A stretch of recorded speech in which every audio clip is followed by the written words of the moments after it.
Malika, thank you so much. Saturday night, hey RJ, in South Philly, the Link will be rocking. Jalen Hurts and the top-seeded Eagles hosting Daniel Jones and the Giants. These rivals met twice in the regular season first week. 14 Eagles won by 26, led by the running game, collecting 253 yards on the ground with 4 touchdowns. Jalen Hurts, 77 yards, 217 in the air on the other side. Daniel Jones, how about a 76 QBR, his highest in a loss this season. Saquon Barkley on facing the Eagles a third time in just over a month. You can learn from the good, the bad, the ugly.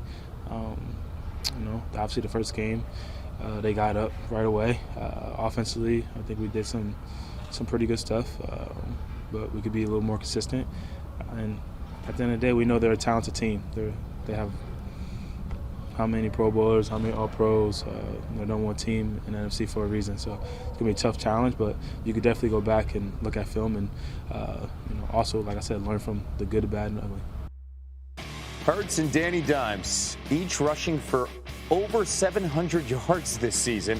According to Elias, their 1,468 combined regular season rushing yards, the most ever in a playoff quarterback matchup. It'll be also the first quarterback matchup in playoff history where both quarterbacks rushed for 700 or more yards in the regular season.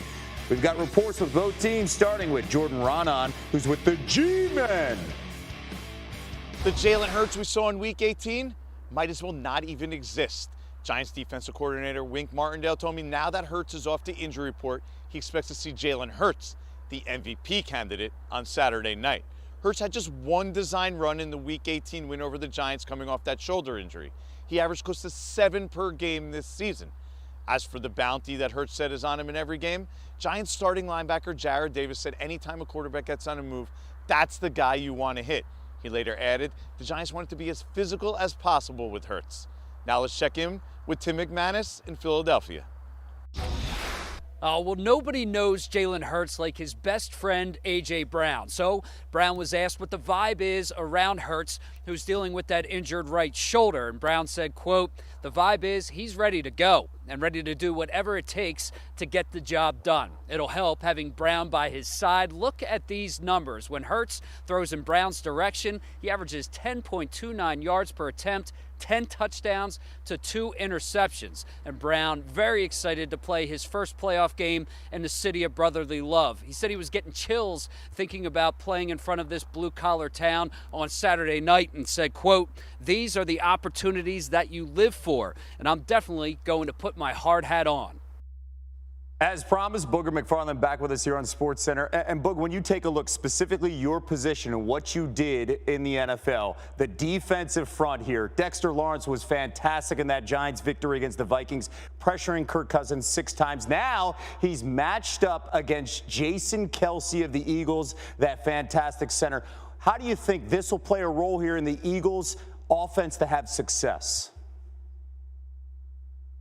Well, Kev, it's going to be everything because Jason Kelce at the point of attack, he is a phenomenal blocker, but where he really excels is his ability to pull out. So the guard's going to block down, Kelce's going to pull around, and they're going to run a ton of RPOs. They're going to run Sanders outside. Their run game is so dynamic, but Dexter Lawrence was such a key figure. Look no further than the last play of the game against the Minnesota Vikings when Kirk Cousins dropped back, and everybody's saying on 4th and 8, why did Kirk throw short? Because Dexter Lawrence was in his face, both run and pass. He has been dominant all season long and all pro, Kev. And if they can't block Dexter Lawrence, they're not going to be able to run the football. And then that puts the game in Jalen Hurts' hands. Jalen Hurts that's a little hobbled with the shoulder. It could get very interesting for your Eagles, my friend. We will see how that plays out on Saturday night. By the way, the Giants with 6 straight wins against the #1 seeds in the playoffs dating back to 1990. Let's go to the AFC, and it's all about the star power, specifically the Bills and Bengals at quarterback on Sunday night. Josh Allen with 3 turnovers last weekend after just 2 in his first 6 playoff games combined. Joe Burrow and Cincy, they could only muster 234 total yards against the Ravens. Here's Allen heading into the matchup against Burrow. Last week, maybe getting too aggressive and just understanding, with the lead, just forcing longer drives instead of helping, their team get back in it, and that's what I really did. And again, I credit our defense for stepping up and guys making some plays on the offensive side of the ball, but again, we're not going to get caught up in a couple bad plays that we had last week, and we're going to focus on the good, and we're going to learn from it. And like I said, our attention is all on Cincinnati come Sunday at 3 o'clock. Booger, I love this question. Which quarterback do you trust more this weekend? That is Josh Allen or Joe Burrow? Kev, I'll answer it like this. Go Tigers. And shout out to my guy, Coach Ed Ogeron, for winning the national championship at LSU. Kev, it's got to be Joe Burrow because of a couple of reasons. Number one, the weapons that he has. When you look at Chase, Boyd, Higgins, to me, it's the best trio of wide receivers in the National Football League. And you couple that with the lack of pass rush coming from Buffalo. Let's not forget, they got Von Miller for games like this. Who's going to rush the passer? Ed Oliver, Greg Rousseau. Who's going to step up? Right now, I don't have as much confidence in the Bills' pass rush as I do in Cincinnati and Burrow and those trio of wide receivers. And if you can't get pressure on Joe Burrow, he will gut you apart. And I know people are going to say, well, what about the offensive line? Let's not forget, Joe Burrow was one of the most sacked quarterbacks in football last year, and he still got the Bengals to the Super Bowl. He understands how to play under pressure. Or should I say, Tigers understand how to play under pressure, my friend. Oh, boy. It's the only way we could talk good about LSU right now, and he's got to bring it all back to the LSU Tigers and what he saw for Joe. By the way, though, let's not forget, and I think America does forget, that it was the Bengals that went to the Super Bowl last year, and all the offseason hype has been about the Chiefs and the Bills. We will see how this plays out, of course, over the weekend. Boog, appreciate you. Well, they win because Joe Burrow's got. And Kevin and Elle back with you on SportsCenter. Another offseason of will he or won't he when it comes to Aaron Rodgers' future in Green Bay. He was on Pat McAfee yesterday doing his typical abstract, hypothetical, rebuild versus recharge speech. Maybe I'll be back. Maybe they don't want me. I need time. Yada, yada, yada. I would personally say there's 60 million reasons to believe he'll be a Packer. But alas, we're going to humor this thing with our Super Bowl champion, Keyshawn Johnson, who's here to give us the damn list on potential landing spots for Aaron Rodgers should he no longer be a Green Bay Packer. So give me this list and start with number 4, Key. Hell, he can get that money from almost anywhere, right? So let's start at number 4. The San Francisco 49ers. And I know you're sitting there thinking, why the 49ers? Yeah. They got a slew of quarterbacks. But here's what I would say. If he becomes available, he's a Northern California kid. You can figure out the money. You also, if there's compensation needed, you can figure that out. You move Trey Lance, give him the Green Bay. Brock Purdy takes a step back. Even if Brock Purdy makes a deep run into the Super Bowl and he loses that particular game, and he learns from Aaron Rodgers after a couple years, he then takes over because you got him on a short contract where there's not a lot of money left. And how much time does Aaron Rodgers truly have? The offensive system doesn't change much from Green Bay to San Francisco under Kyle Shanahan. And then potentially a trade piece with Trey Lance sitting there as well. All right, number 3, Key.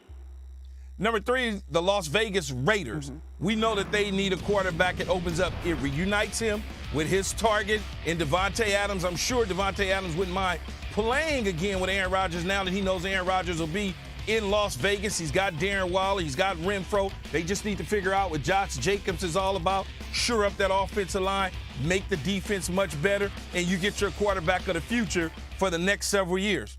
Yeah, also a low bar, right? Like Derek Carr, arguably one of the greatest Raiders quarterbacks of all time, and he had 0 postseason wins. What's number 2, Key?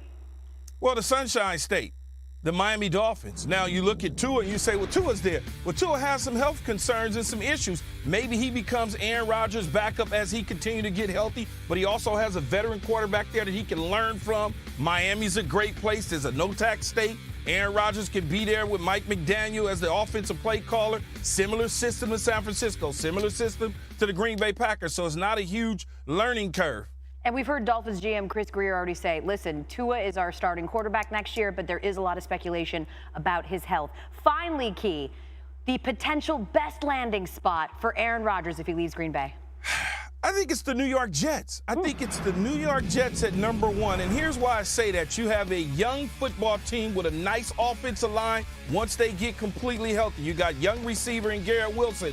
You got Davis at the receiver, Moore at the other receiver spot. Breece Hall coming back off injury. You got a championship caliber defense.